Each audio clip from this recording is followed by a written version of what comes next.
बिहार से खबर है। दरअसल बिहार के लोगों के लिए एक अच्छी खबर है। सड़कों की खराब स्थिति के लिए अब उन्हें अधिकारियों का चक्कर नहीं काटना होगा, बल्कि पब्लिक सीधे इसकी शिकायत सरकार से करेगी और 15 दिनों के अंदर सड़क की मरम्मती करवाया जाएगा। पथ निर्माण मंत्री विजय सिन्हा ने सड़क और पुलों के रखरखाव के लिए लोक शिकायत निवारण प्रणाली का शुभारंभ किया।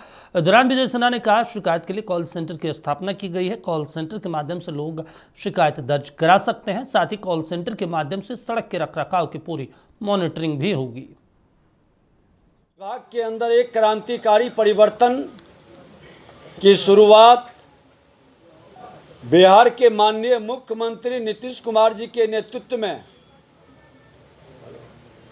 जो हम लोग संकल्प लिए हैं और कई बैठकों के बाद कई मॉनिटरिंग और व्यवस्था से संबंधित जानकारी के बाद पथ पुल संधारण संबंधी लोक शिकायत निवारण प्रणाली को हम लोग विकसित किए हैं।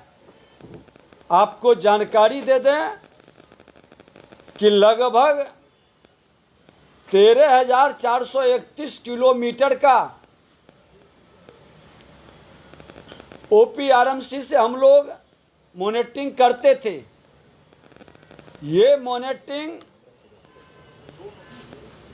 हमारे इंजीनियर तक सिमटा हुआ था। इंजीनियर के शिकायत पर संवेदक को काम करने के लिए हम लोग निर्देशित करते थे।